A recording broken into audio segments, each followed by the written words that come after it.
इस कथा को सुनना। कहते हैं श्राद्ध पक्ष में ये कथा अगर सुन ली जाती है तो ब्राह्मण घर से अगर भूखा गया हो या दूसरी जगह से भोजन कर दूसरे घर में भोजन करने आए हो और हमारे पितर तृप्त नहीं होते हो तो रहू और रहनी की कथा हमारे पितरों को जब सुनाई जाती है तो हमारे पितर संतुष्ट होकर आशीर्वाद प्रदान करते हैं। ये वो रहनी और रहू की कथा। बहन का नाम है रहनी और भाई का नाम है रहू। बड़ी सुंदर भाई बहन की शादी हो गई, किसी कारणवश रहनी का पति चले गए, समाप्त हो गए, पर रहनी शिव भक्ति से दूर नहीं है। रहनी शंकर जी की आराधना में डूबी रही थी, रहनी शिव भक्ति में लगी रही।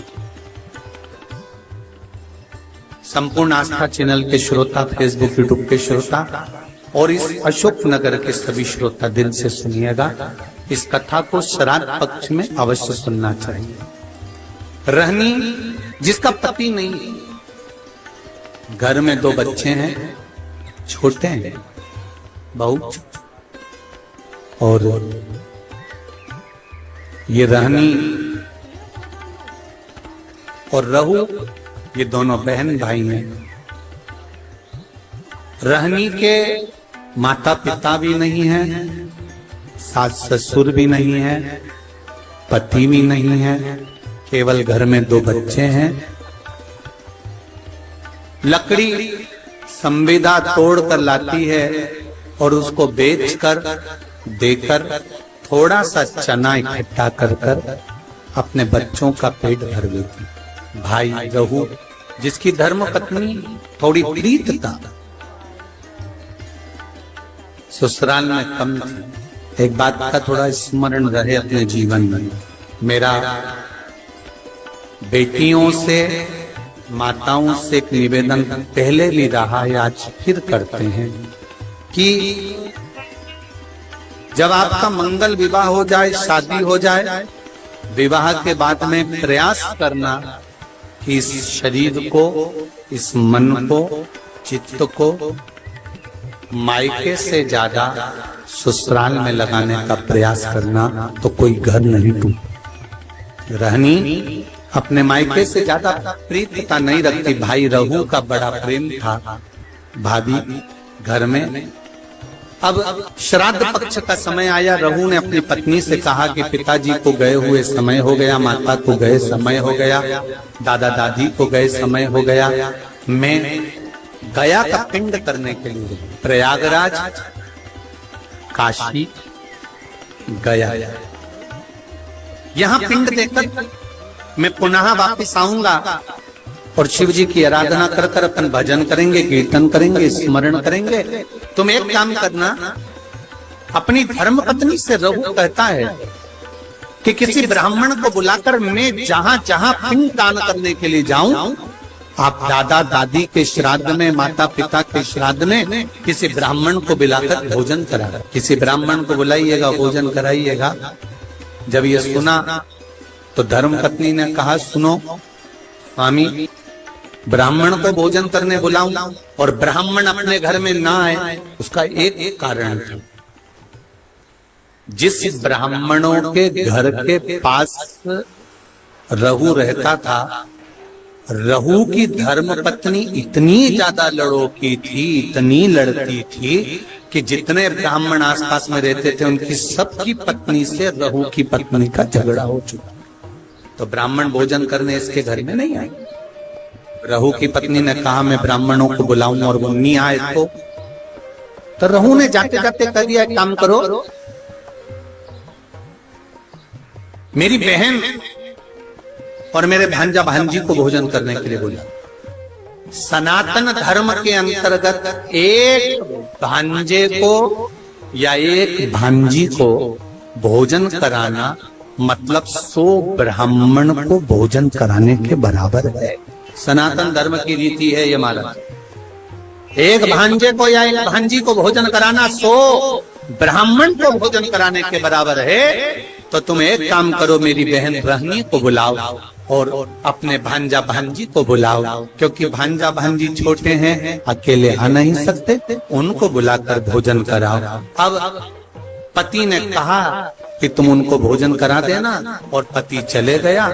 धर्म पत्नी इतनी विचित्र थी कि उसने अपनी ननंद को बुलाया तो सरी, पर भांजा भांजी को मना करवा दिया कि उनको लेकर मत आना, और भोजन करने के लिए ननंद को नहीं बुलाया, भोजन का काम करने के लिए ननंद को बुलाया, और निमंत्रण मायके वालों को दे दिया कि श्राद्ध में मेरे दादाजी का श्राद्ध है, माता पिता का श्राद्ध है, आप सब आओ। मायके वाले श्राद्ध का भोजन करने आ गए। ननंद को निमंत्रण देकर बुलाया, जी आपकी माताजी और पिताजी का श्राद्ध है, अगर आप नहीं आओगी तो श्राद्ध में अच्छा नहीं लगेगा। ननंद आई, और ननंद ने आने से पहले अपने बच्चों से कहा कि मैं नाना के घर जा रही हूँ। बच्चों की आंख में जल भरा हुआ था। माँ, आप हम दोनों को छोड़कर जा रही हो, हमें भी साथ ले चलो, हम भी चलना चाहते। नहीं,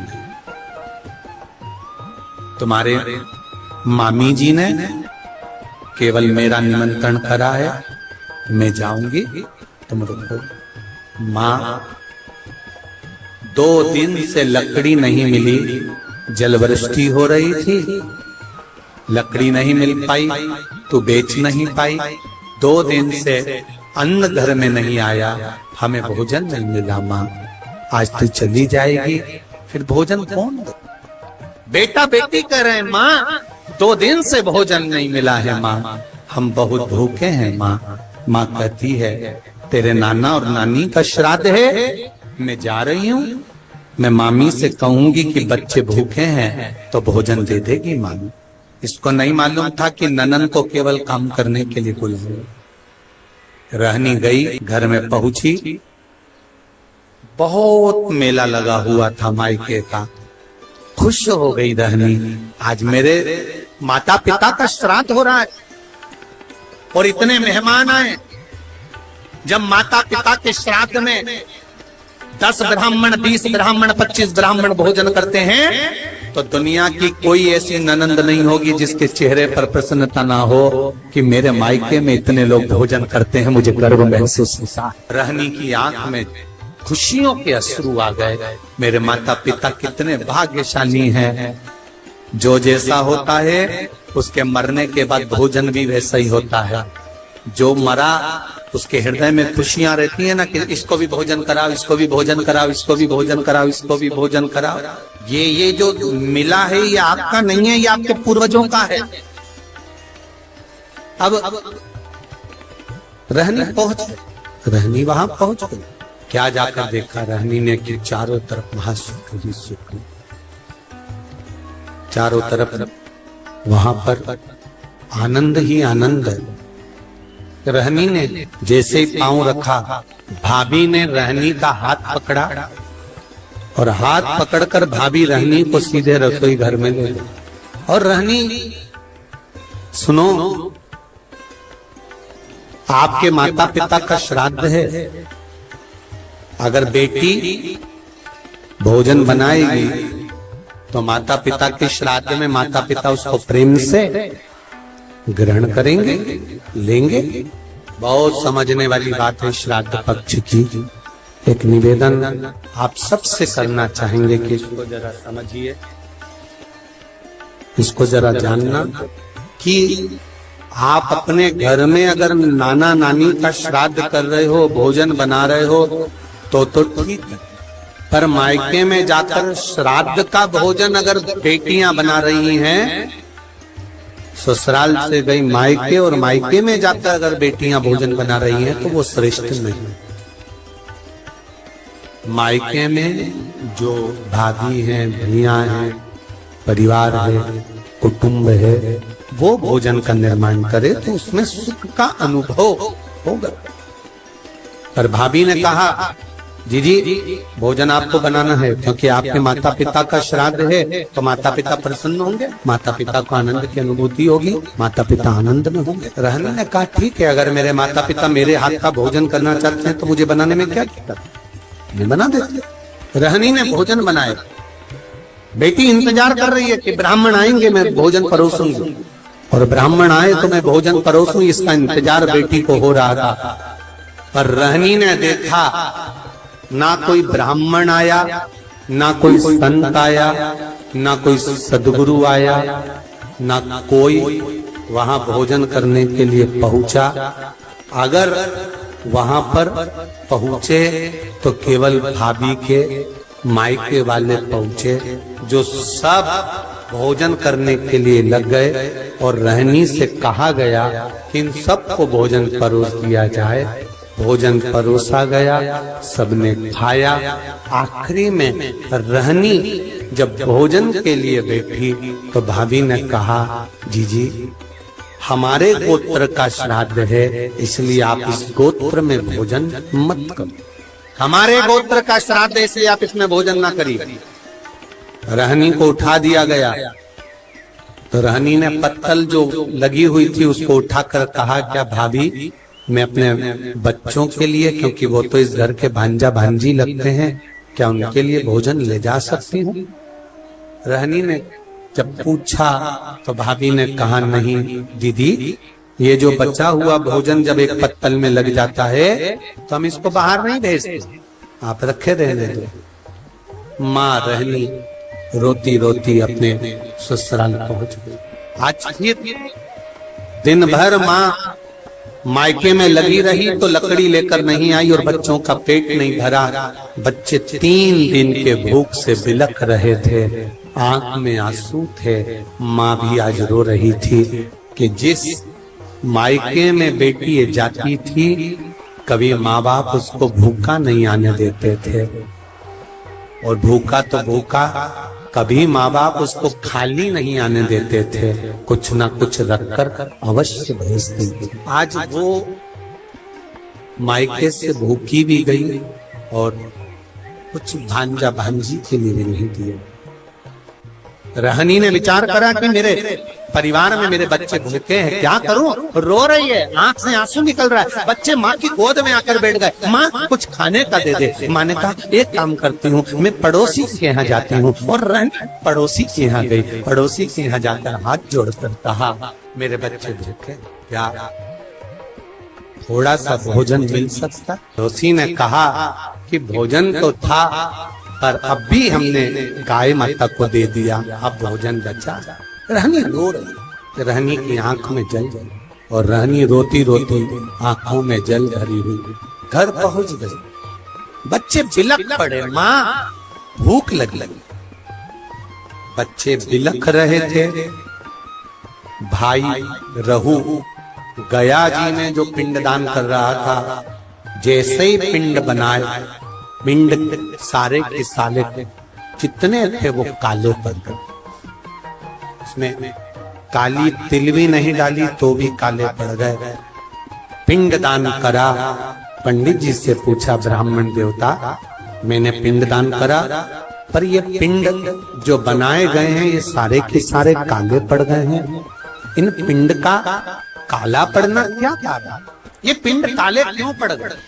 क्या कारण है कि पिंड काले हो गए? ब्राह्मण देवता ने कहा कि जब घर में सब ब्राह्मण भोजन कर रहे हो, सब परिवार के लोग भोजन कर रहे हो, और घर के भांजा भांजी के नैनों में भूख के कारण जल होता है, तब ये पिंड काले पड़ जाते हैं। हमको लगता है आपके भांजा भांजी भूख से बिलख रहे हैं। रहू ने कहा ऐसा हो ही नहीं सकता। रहू बोले ये नहीं हो सकता, मैं अपनी धर्म पत्नी को कहकर आया हूं कि अगर ब्राह्मण भोजन करने ना आए तो मेरी बहन को भोजन करने बुलाना, भांजा भांजी को भोजन करने बुलाना। तो ये हो नहीं सकता कि भांजा भांजी भूखे हो। आप पता करना, पिंड काला तभी पड़ता है जब भांजा भांजी भोजन नहीं करे हों और भूखे बैठे। महाराज, शिव महापुराण की कथा यहाँ तक कहती है, अगर आपके घर में ब्राह्मण भोजन करने आए हैं और अगर घर में बहन बेटियां हैं, भांजा भांजी हैं, तो इंतजार मत करना कि ब्राह्मण उठेंगे इसके बाद हम भांजा भांजी को भोजन देंगे। आप तो ब्राह्मण के साथ भांजा भांजी को भी भोजन करने बिठा सकते हो या पहले भी जिमा सकते हो, उसमें कोई दोष, उसमें कोई दोष नहीं। भांजा भांजी अगर भोजन करे तो उसमें दोष नहीं। आप जिमाओ। रहनी के बच्चे भूखे बिलख रहे, रहू को रहा नहीं गया, गया जी का पिंड कर कर रहू सीधे घर पहुंचा। घर में जाकर पत्नी से पूछा, क्यों मेरी बहन आई थी? हाँ, ना मानो तो पूछ लो सभी से, बहन आई थी कि नहीं आई थी? सबने कह दिया आई, रहनी आई थी। हाँ, तो इसको लगा कि रहनी आई थी तो बच्चे भी आए होंगे, इसने नहीं पूछा। घर गया बहन को, दीदी, ओ दीदी। हाँ भैया, वीरा क्या हो गया? दीदी, जिस दिन मैं पिंडदान करने के लिए गया था, जिस दिन मैंने पिंड दिया, उस दिन तेरे बच्चे क्या भूखे थे बहन? क्या तेरे बच्चे भूखे थे? रहनी भाई के गले लगकर रो पड़ी, भैया केवल बच्चे ही नहीं, तेरी बहन भी तेरे दरवाजे से भूखी आई, आंखों में जल। तो चिंता मत कर बहन, मेरे माता पिता और इन भांजा भांजी के नाना नानी का श्राद्ध अब इस घर में करना। मैं विश्वास से कहता हूं बहन कि पितृदेव कृपा जरूर करेगा। कर भैया, भोजन होता तो मैं अपने बच्चों को ना करा देती, तो क्यों चिंता करता? कल मैं भोजन भेजूंगा, तू श्राद्ध की तैयारी कर, तैयारी श्राद्ध की। भाई ने एक बैलगाड़ी में सामान भरवाया, भेजने लगे। जैसे ही बैलगाड़ी में सामान भरकर भेजा, पत्नी ने पूछ लिया, इतना सारा आटा चावल शक्कर घी कहाँ जा रहा है? पति ने कह दिया, सारा की सारा मायके वालों को थोड़ा सा घाटा लग गया तुम्हारे, तो उनके यहाँ भेजा जा रहा है। अब मायके वालों का कहकर वो सामान सारा की सारा भेज दिया बहन के घर में।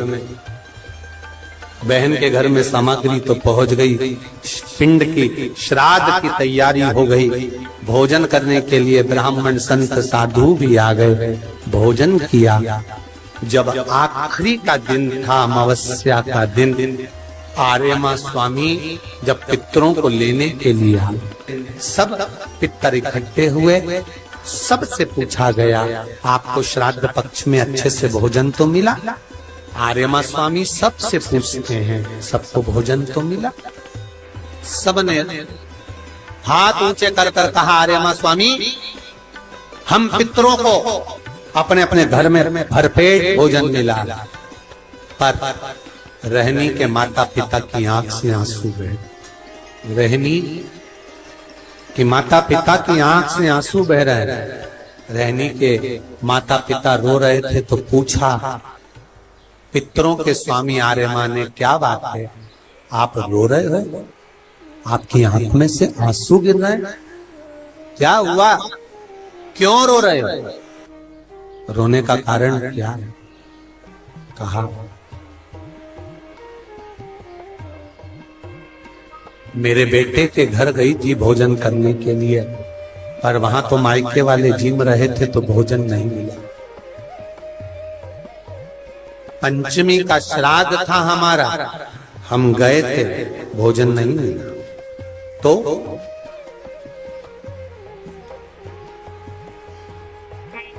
श्राद्ध पक्ष में पितरों को छोड़ा जाता है, भोजन मिला तो ठीक है, नहीं मिला पितर चले जाते। चंद्रलोक से पितृलोक के बीच में एक पितृलोक का सीढ़ी पड़ती है, जीना, सड़ा सीढ़ी, जिसपे पितर चढ़ के पितृलोक जाता।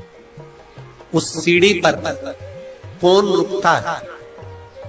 उस सीढ़ी पर पितृलोक में जाते समय कौन रुकता है? तर्पण शिव महापुराण की कथा कर रही है कि पंचमी का श्राद्ध था, पितर आए और आपके यहाँ पर उनको भोजन नहीं मिला। वो पंचमी के दिन का श्राद्ध नहीं जीम पाए, चले गए। पितृलोक की सीढ़ी पर जाकर बैठ जाते हैं।